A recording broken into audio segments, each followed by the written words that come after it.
What's up guys, Ame back with another video. In this one we're heading over to the Borean Tundra to take on the Nexus. We'll go over all the important trash, bosses, and achievements you can complete in this dungeon. Let's get into it.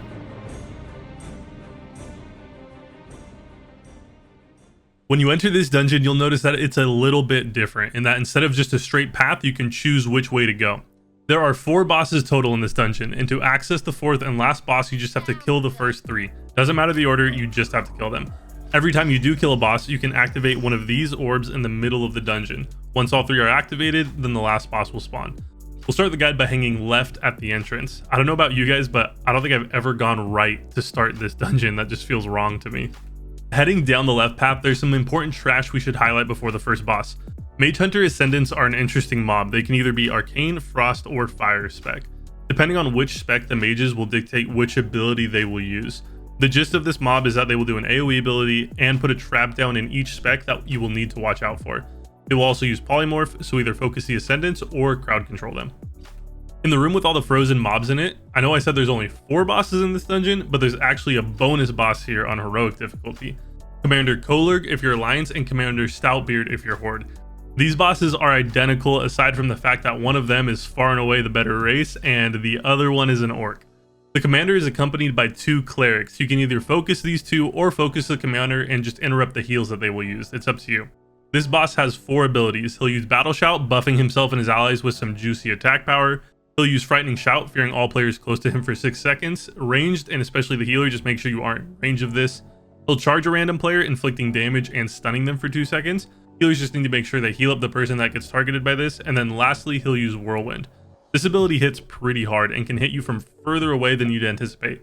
It is a casted ability, so the tank and melee DPS need to immediately run away to get out of range before it goes off, because it could easily kill one of you leather daddies.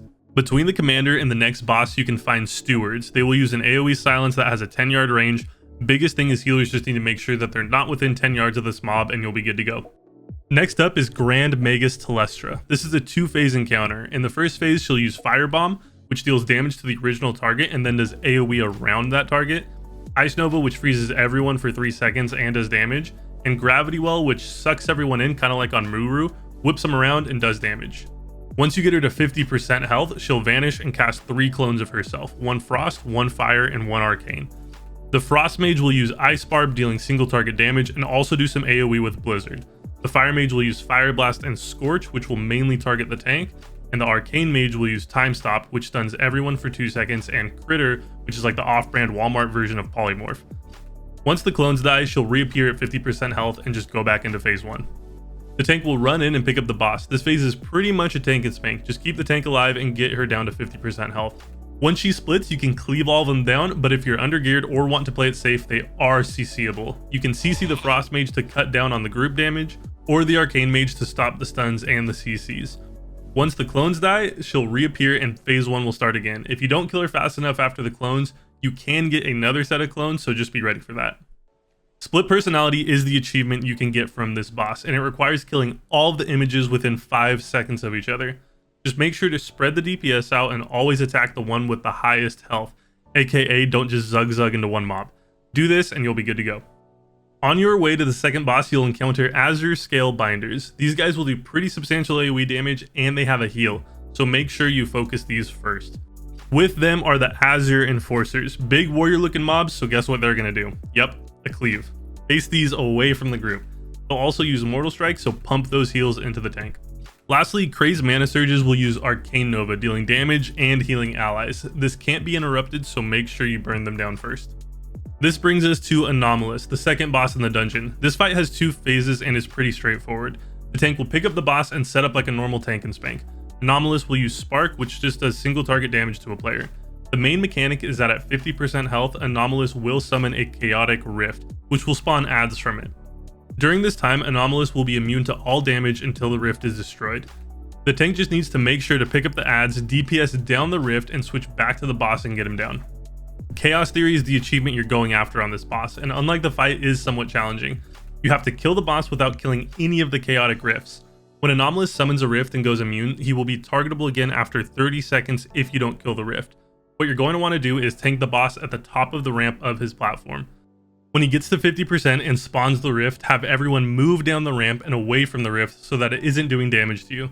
Have the tank pick up all the adds at the bottom of the ramp where you can DPS them all down until Anomalus is targetable again. Once he is, clap his cheeks and finish that achievement. Heading into the Grove section of the dungeon, the only trash mob to really worry about here is the Crystalline Protector. They'll use Shard Spray, which does damage in a cone in front of them, so face them away from the group and you're good to go. At the end of this grove, you'll find Ormorok the Tree Shaper, and this is a bona fide tank and spank. He'll use Spell Reflection, reflecting the next 4 spells back at the caster, Trample, which just does damage to people in melee range, and the main ability is Crystal Spikes. He'll send out 4 lines of spikes that appear on the ground, and after a couple of seconds, they'll erupt from the ground, dealing damage. Pro tip, don't stand on these when they show up, and you'll be good to go. He'll also go into a frenzy at 30%, nothing serious, just DPS him through it. With all the bosses down, you can now release Keristrasza from her tomb. She is a dragon, so you know what that means. She's going to do a frontal cone breath and a tail sweep. The breath does apply a dot that slows movement speed and deals damage. This is dispellable. The main mechanic of the fight is Intense Cold. It deals periodic damage and slows movement speed and casting speed. This debuff can stack up to 9 times, and the only thing that will break the effect is movement, as in personal character movement. So like any good melee DPS dealer, make sure you're smashing those strafe keys while you're fighting to get rid of the debuff. In conjunction with this mechanic, she will use Crystal Chains, targeting a player and immobilizing them for 10 seconds. Or if you're on the heroic version, Crystallize, which immobilizes everyone for 10 seconds. Set up the fight by making sure everyone is perpendicular to Keri's belly so they don't get hit with the breath or tail sweep. And then let the jumping and strafing commence so that you don't get stacks of Intense Cold. When someone is targeted with Crystal Chains, make sure you dispel them so that they can keep moving. Jump around, pump the damage, and this boss will go down easy. The last achievement in this dungeon is Intense Cold, where you have to defeat Keristrasza without allowing Intense Cold to reach more than 2 stacks. In Heroic, everyone will get frozen in place frequently, and it will happen a lot, making dropping your stacks very difficult. Because of this achievement is pretty hard to do without a priest to master spell. The strat for this is to just make sure you move once every 4 seconds and have everyone be in range of master spell for when Crystallize goes out. Hit master spell or spam those single target dispels if you don't have a priest so that people can resume jumping, and you'll have your achievement in the bag. There you have it, guys. The Nexus is completed. If you enjoyed this guide, please hit that subscribe button down below. I'm also live on Twitch throughout the week over at twitch.tv/AmeTV. Stop by and say hi sometime. That's it for me today, though, guys. Thank you for watching, and I'll catch you on the next one.